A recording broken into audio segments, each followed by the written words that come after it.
Assalamualaikum warahmatullahi wabarakatuh. Teman-teman, solusi IQ dimanapun kalian berada. Baik, pada kesempatan kali ini kita akan membahas soal-soal yang menjadi kisi-kisi dari tim pembuat soal ya. Dalam hal ini SNPMB. Oke. Nah, di sini akan kita tampilkan eh, khusus untuk soal pengetahuan kuantitatif. Baik. Nah, soal pertama. Nilai minimum fungsi kuadrat f adalah -8 dan grafik fungsi tersebut melalui titik -1,0 dan titik 3,0. Grafik fungsi tersebut juga melalui titik 4, B dengan nilai B adalah solusinya.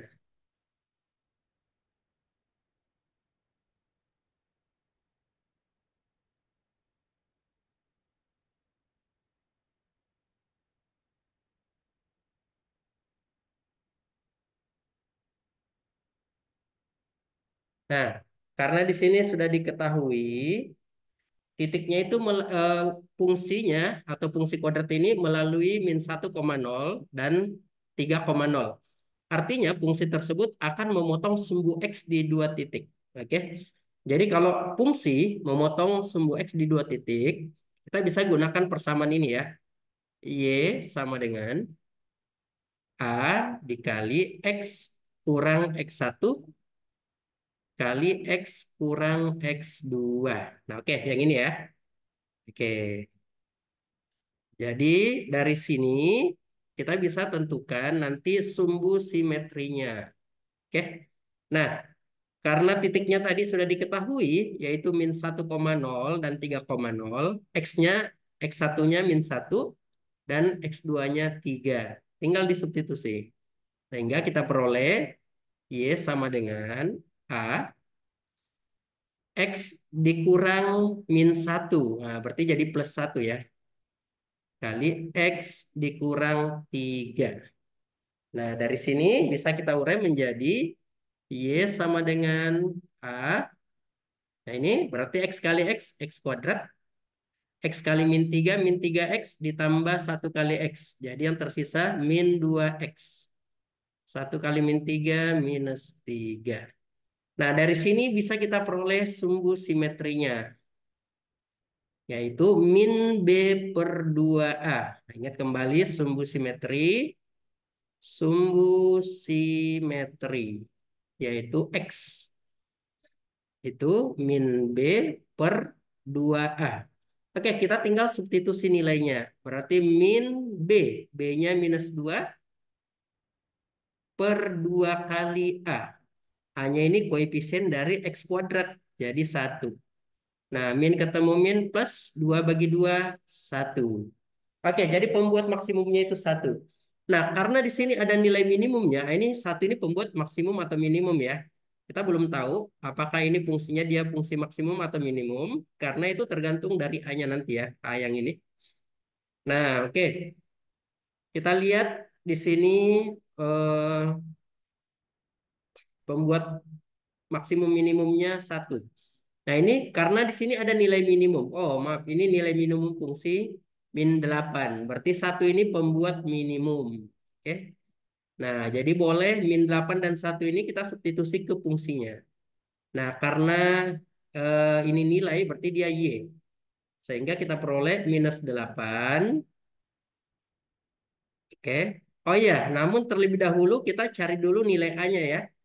Nah, bagaimana cara mencari A?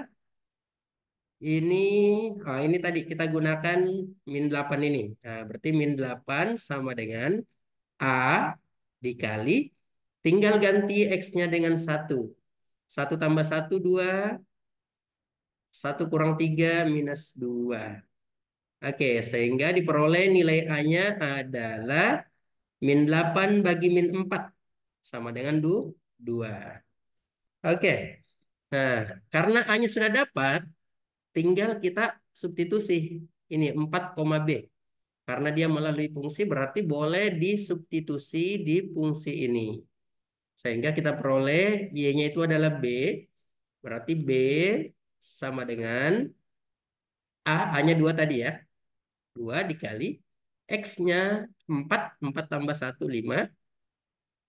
Kemudian X kurang 3. Berarti 4 kurang 3 1.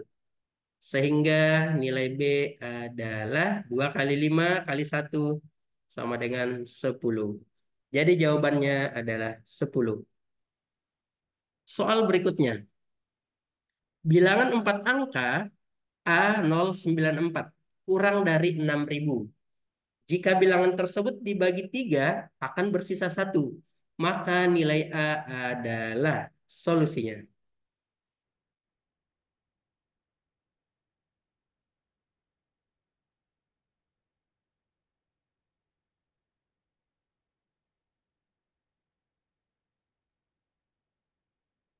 Nah, di sini kita punya bilangan 4 angka, yaitu A094.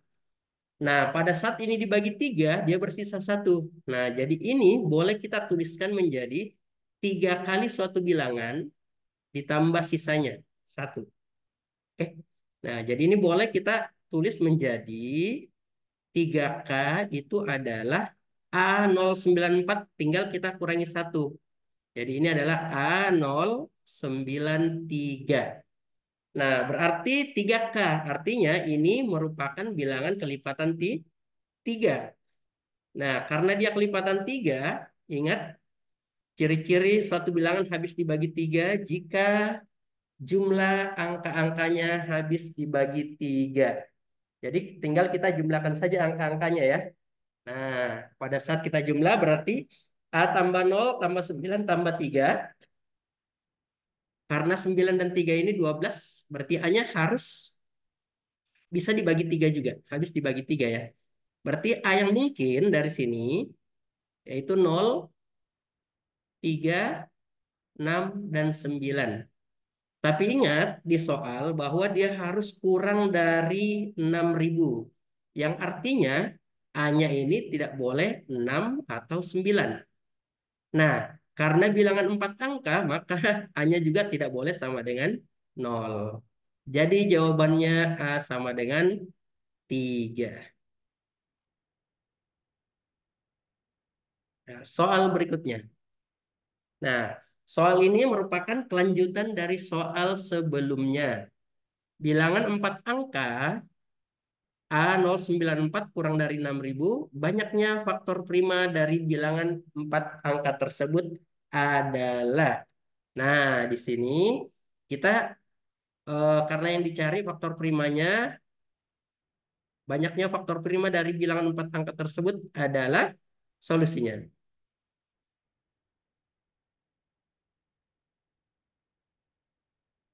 Nah, tadi A-nya sudah kita peroleh sebelumnya, yaitu A-nya adalah 3. Sehingga bilangan ini boleh kita tulis menjadi 3094 atau 3094. Nah, kita mau cari faktor primanya. Nah, tentu saja kita bagi saja ya. Ini karena ini satuannya genap, berarti bisa dibagi 2. Ini kita bagi berarti 15/47. Ini tidak bisa dibagi 3, 4, 5, 6 juga tidak bisa. Dibagi 7. Oke, karena ini 14 ya. Nah, 7, ini 14 berarti 2, 14 2, 7, bagi 7 1. Oke, dibagi 8 tidak bisa, 3 angka terakhirnya tidak bisa dibagi 8.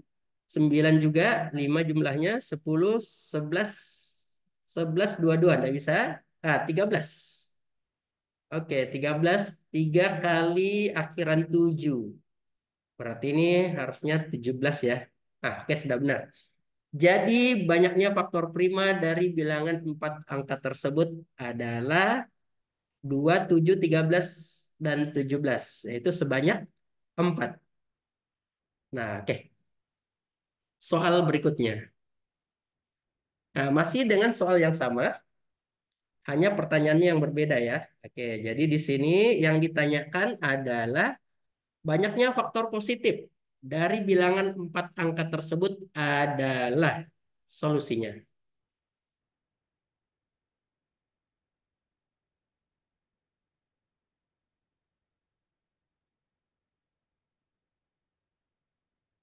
Nah, di sini tadi bilangannya yaitu 3094.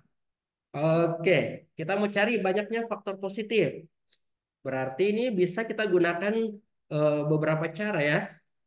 Nah, tadi penguraiannya ini kita telah dapat yaitu 2 kali 7 kali 13 kali 17. Oke. Nah, karena ini faktor positif artinya bilangan yang bisa membagi ini. Oke. Nah, di sini ada 2 pangkat 1, 7 pangkat 1, 13 pangkat 1, 17 pangkat 1. Jadi semua berpangkat 1 ya. Nah, ini 2 boleh kita jadikan 1. 7 pun demikian, 13 dan 17 juga bisa. Karena kalau duanya ini jadi 1, ini kan juga merupakan faktor positif. Jadi pangkatnya tinggal kita jumlahkan saja. Yang awalnya 1, karena bisa 2 pangkat 0, berarti ini boleh menjadi 2 pangkat 0 dan 2 pangkat 1. Jadi ada 2 pangkat yang boleh di sini ya. Demikian juga 7, bisa 7 pangkat 0 dan 7 pangkat 1. Oke, jadi ada 2, di sini juga 2, di sini 2. Nah, tinggal kita kalikan. 2 pangkat 4 sama dengan 16. Jadi faktornya ini, faktor positifnya ada sebanyak 16 bilangan. Oke, jadi jawabannya 16. Soal berikutnya. Nah, kita beda soal ya. Perhatikan kumpulan data B min 7, 3, min 5. Pernyataan mana saja yang bernilai benar berdasarkan kumpulan data di atas. Jadi, di sini kita mau cari pernyataan yang benar, solusinya.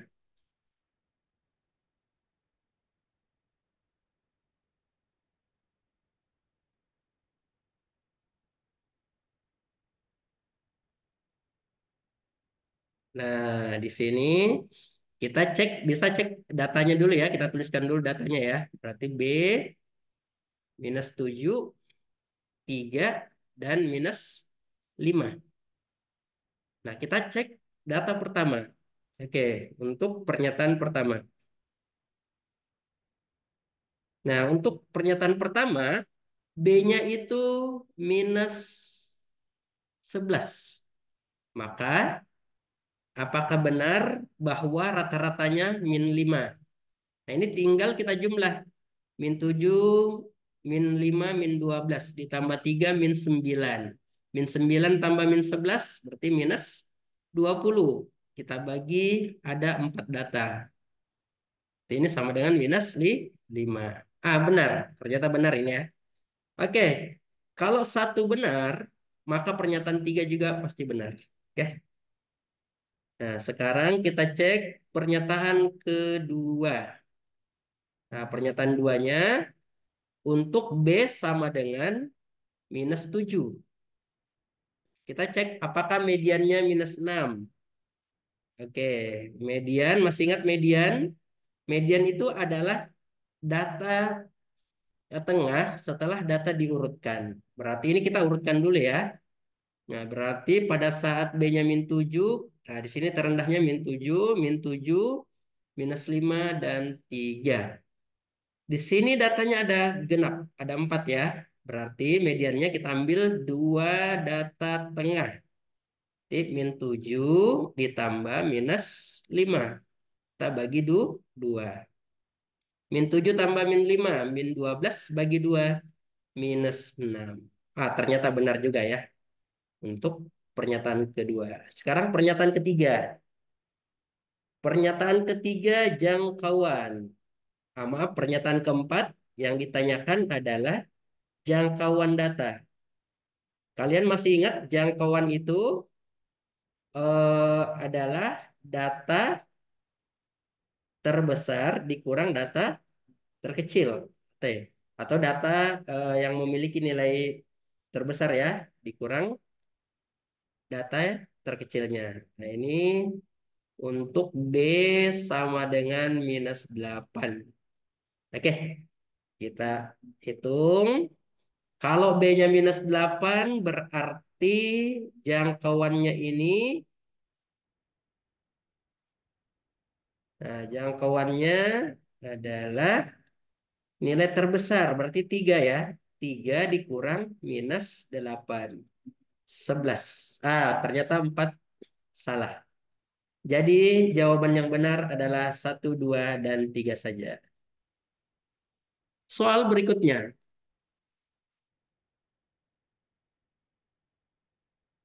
Nah, di sini segi 4 ABCD adalah belah ketupat. Berdasarkan informasi di atas, berikan tanda centang itu ya pada kolom berikut yang sesuai. Nah, sekarang ABCD di sini adalah belah ketupat ya. Solusinya.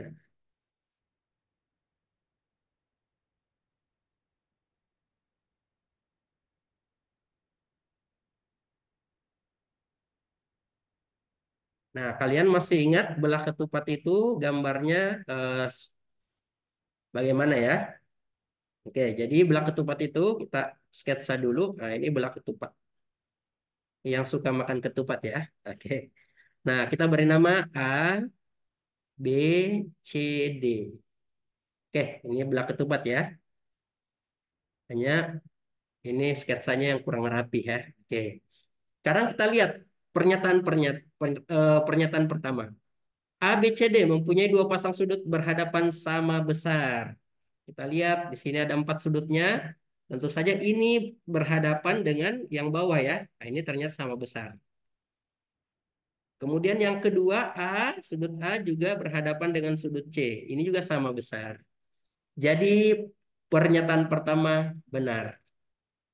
Kemudian yang kedua, panjang ABCD mempunyai dua pasang sisi sama panjang. Nah, ini juga benar. Ini sama panjang dengan ini, kemudian ini sama dengan ini ya. Oke, simetris dia. Nah, yang ketiga, nah ini berarti benar. Ini benar juga. Oke, sekarang pernyataan yang ketiga, kedua diagonal ABCD sama panjang. Nah, ini tentu saja ini diagonal pertama, ini diagonal kedua. Nah, ini berbeda ya. Karena misalkan di sini adalah OB itu bukan segitiga, bukan siku-siku sama kaki ya. Oke, jadi pernyataan ketiga ini bernilai salah. Demikian. Soal selanjutnya. Tiga bilangan asli berbeda yang kurang dari 10. Nah, kurang dari 10 ya. Jadi ada tiga bilangan asli dipilih sekaligus secara acak.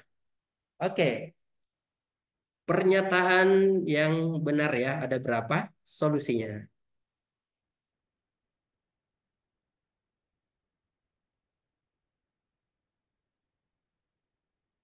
Oke, nah soal ini berkaitan dengan peluang. Oke, nah oke, kita cek pernyataan pertama. Namun terlebih dahulu kita tuliskan dulu bilangannya, karena bilangan asli kita mulai dari 1, 2, seterusnya sampai, nah kita tuliskan saja ya. 2, 3, 4, 5, 6, 7, 8, 9.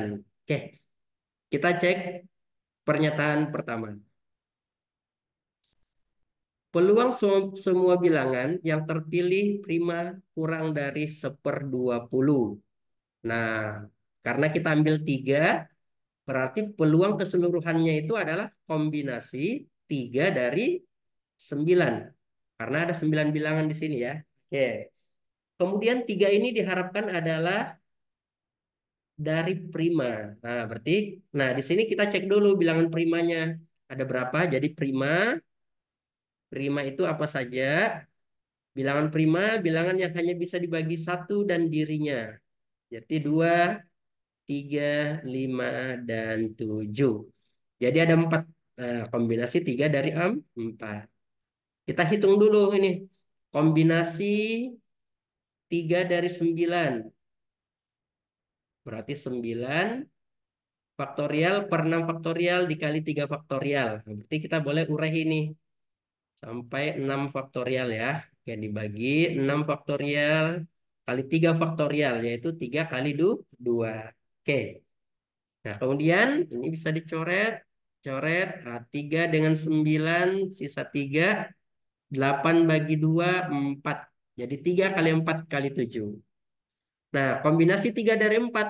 Ini berselisih satu, maka jawabannya adalah N-nya. Berarti 4. Nah, ini kita 3 kali 4 kali 7. Atau disederhanakan menjadi 3 kali 7, 21. Nah, kita cek 1/21 apakah kurang dari 1/20. Nah, ini ceknya caranya tinggal kita bandingkan ini ya. Oke, coba kita kali ke atas. 20 kali satu di sini 20. 21 kali satu 21. Nah, karena di sini yang terbesar, berarti tandanya gini. Jadi ini adalah kurang dari 1/20. Berarti pernyataan ini benar. Pernyataan kedua. Oke. Peluang terpilih genap. Nah, bilangan genap. Masih ingat genap ya? Oke, genapnya berarti kita mulai dari 2 juga. 4, 6, dan 8. Jadi ada 4 bilangan. Berarti di sini kombinasi sama 3 dari 9. Sini kombinasi 3 dari 4. 3 dari 4 itu 4. Ini tadi sudah kita hitung. 3 kali 4 kali 7 berarti sama dengan 1/21. Ini tinggal kita bandingkan dengan 1/25. 1/25. Kita kali 25 kali 1, 25. 21 kali 1, 21. Jadi 25-nya besar ya. Berarti gini, 1/21 itu lebih dari 1/25. Nah, di sini kurang dari, berarti ini salah. Pernyataan ketiga. Oke, pernyataan ketiganya, peluang semua bilangan ganjil. Oke, itu kurang lebih dari 1/7. Ganjil. Oke, berarti 1, 3, 5, 7, dan 9. Jadi di sini kombinasi 3 dari 9. Sini kombinasi 3 dari 5. Nah, kombinasi 3 dari 5 hitung dulu. Berarti 5, 4, 3 faktorial per. Nah, ini langsung saja kita tuliskan begini ya. Nanti kalian lihat kembali catatannya. Kombinasi itu bagaimana. Nah, ini 5 kurang 3, 2. Oke, berarti 2 faktorial berarti 2. Kemudian 3 faktorial. Nah, ini coret. 4 bagi 2, sisa 2. Berarti 10 ya. 2 kali 5. Oke, berarti di sini 2 dikali 5 per 3 kali 4 kali 7. Nah, 2 dan 4 boleh kita sederhanakan. Ini sisa 2 di sini ya. Jadi kita peroleh ini sama dengan 5 per 3 kali 2, 6 kali 7, 42. Nah, kita tinggal bandingkan dengan 1/7. 1/7 ya. Oke. Nah, ini 1/7. Ingat 1/7 boleh kita rubah menjadi penyebut 42. Tinggal kita kali 6.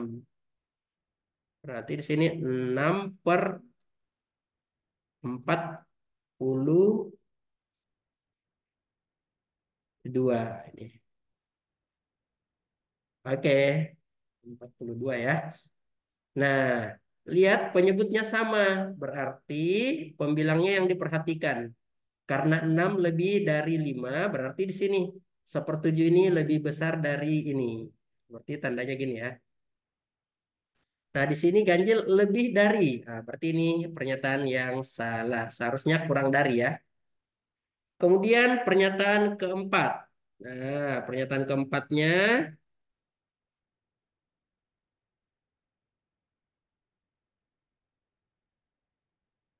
peluang dari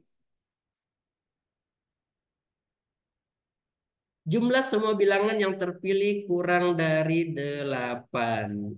Jumlah 3 bilangan yang dipilih ya. Nah, kita bisa ngecek yang kurang dari 8 jumlahnya itu kan 1 tambah 2 ditambah 3. Oke. Nah, ini kan kurang dari 8 ya. Boleh juga 1 tambah 2 ditambah 4. Nah, selain ini tidak ada lagi ya. Jadi hanya dua cara ini pemilihannya ya. Oke, berarti di sini langsung saja. Dua, dua per. Nah, tadi kombinasi 3 dari 9. Berarti itu berapa tadi itu? 3 kali 4 kali 7. Nah, ini boleh disederhanakan menjadi seper. Nah, ini 4 sisa 2 ya. Ini 1, sini sisa 2. 3 kali 2 6 kali 7 42. Oke, jadi sama dengan seperempat 2.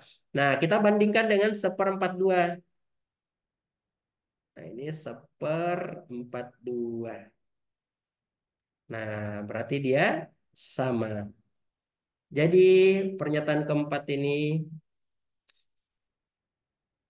oh kurang dari seperempat 2. Oh, coba kita lihat dulu.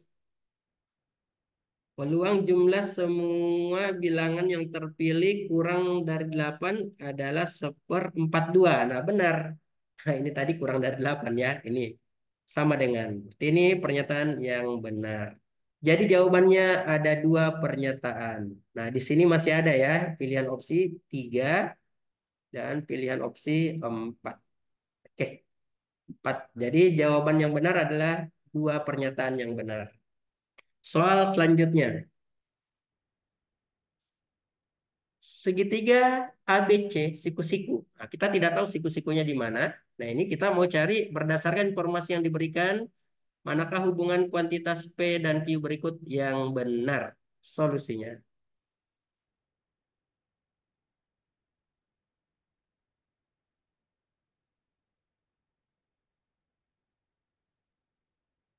Nah, karena di sini segitiganya siku-siku ya.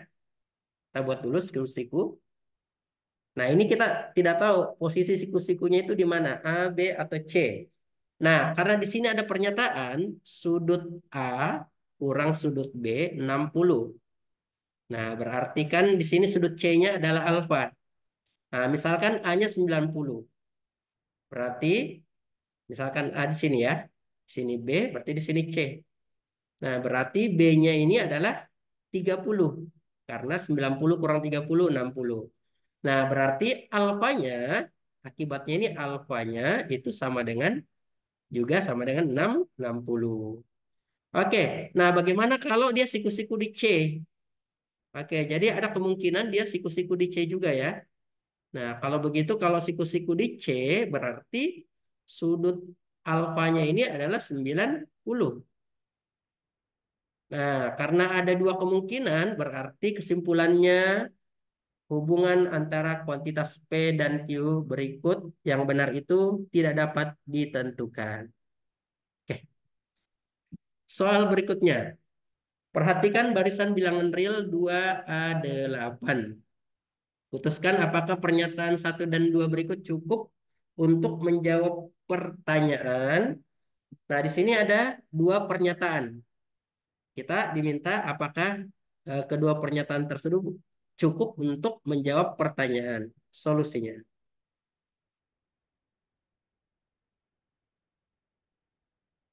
Oh, maaf, di sini masih ada pernyataan ya. Di sini ada lagi opsi pernyataan 1 dan 2 cukup. Tetapi salah satu di sini 1 cukup dan 2 cukup. Nah, di sini kita tambah opsi ya. Ini tidak tercover tadi penulisannya. Jadi di sini 1 cukup dan ini 1 saja cukup menjawab pertanyaan. Tetapi salah satu kualitas 1 cukup dan 2 cukup. 1 cukup. Nah, di sini pernyataan 1 dan 2 cukup untuk menjawab pertanyaan. Di sini opsi 1 dan 2 cukup. 1 cukup, 1 dan 2 cukup jika bersama-sama ya. 1 dan 2 cukup jika ini bersama-sama. Jadi keduanya harus bersama-sama opsi di sini ya. Oke, di sini opsinya. Harus satu dan dua bersama-sama baru cukup. Bersama cukup.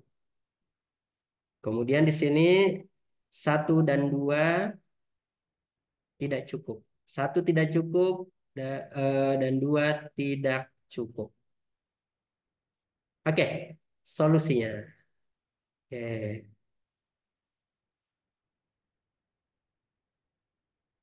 sini solusinya. Nah, kita bisa cek pernyataan pertama dulu ya.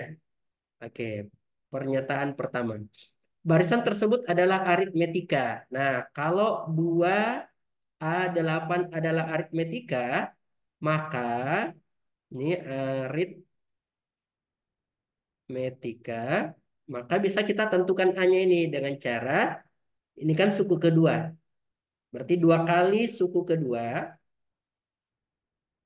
itu sama dengan suku pertama, 2, ditambah suku ketiga. Ini videonya ada pembahasan kita sebelumnya ya. Jadi nilai A bisa ditentukan. Jadi satu cukup. Sekarang pernyataan kedua. Barisan tersebut barisan bilangan positif. Nah, 2A8 ini positif. Nah, kalau hanya positifnya yang diketahui, A-nya ini tentu saja ada banyak sekali kemungkinan ya. Jadi kesimpulannya dua ini tidak cukup. Jadi satu, pernyataan satu cukup, tetapi pernyataan dua tidak cukup. Oke, jadi jawabannya A.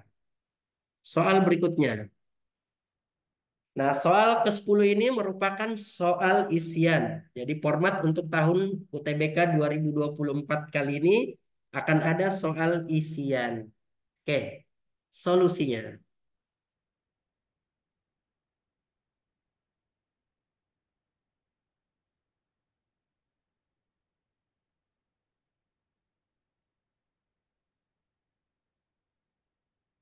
Nah, di sini sudah ada ketahui fx-nya sudah ada ya. Berarti bisa kita menentukan f2-nya.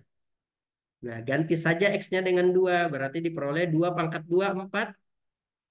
Dikurang 3 kali 2, 6. Ini sama dengan minus 2. Oke, kita cari dulu minus 2. F minus 2. Berarti minus 2 pangkat 2 itu 4. Min 3 kali min 2, 6. 10 ya. Oke, kita ke pertanyaan sekarang. Berarti nilai dari ini F, F, nah F2. F2 itu min 2. Berarti di sini langsung min 2 ya. Oke, kemudian di bawahnya F, F2. F2 berapa tadi? Minus 2. Dikurang F2 minus 2. Oke, jadi ini F min 2 itu 10. Jadi sama saja F10 per, nah di sini F min 2 10 ditambah 2. Nah sekarang kita cari lagi F10-nya berapa. F10 berarti ganti X-nya dengan 10. 10 pangkat 2 100. 3 kali 10 30. Jadi ini 70. Sehingga jawabannya adalah 70 per 10 ditambah 2. 70 per 10 7. 7 tambah 2 9. Jadi jawabannya adalah 9. Demikian pembahasan kisi-kisi atau bocoran soal ya, dalam lebih tepatnya lagi kisi-kisi ya, dari lembaga tim pembuat soal UTBK 2024. Dalam hal ini adalah SNPMB. Oke. Nah, demikian semoga soal ini dapat bermanfaat buat kalian yang ingin mempersiapkan diri menghadapi UTBK. Semoga bermanfaat.